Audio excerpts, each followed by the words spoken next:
Subscribe to our YouTube channel and press the bell icon to get the latest updates. देखिए GST का जो दिसंबर महीने का जो कलेक्शन है कि जब से जीएसटी शुरू हुआ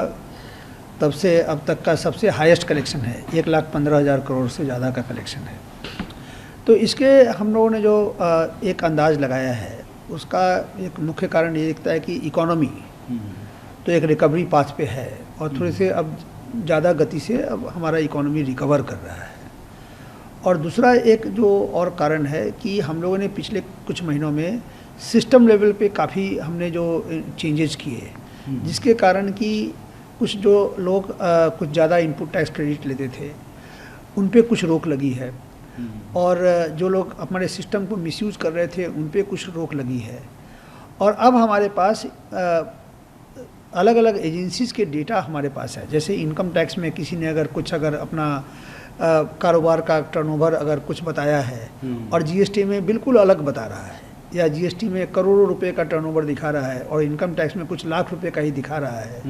या उसी तरीके का कस्टम्स में उसने कुछ इंपोर्ट किया कुछ बहुत ज़्यादा लेकिन हमारे जीएसटी में दिखा नहीं रहा है, तो अब सभी जगह के डेटा को हम लोगों ने एक जगह पर ला करके और उसकी पूरी हम एनालिसिस करते हैं। उसमें आर्टिफिशियल इंटेलिजेंस का भी उपयोग करते हैं और उसके बेसिस पे 1,20,00,000 पूरे जीएसटी के टैक्स पेयर पूरे देश में हैं।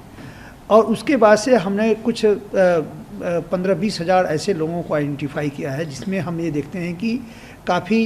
एक बड़ी संख्या में इन लोगों ने मिसयूज किया है और उस पर हम अब टारगेटेड एक्शन ले रहे हैं। पहले जो हमारी जो कार्रवाई होती थी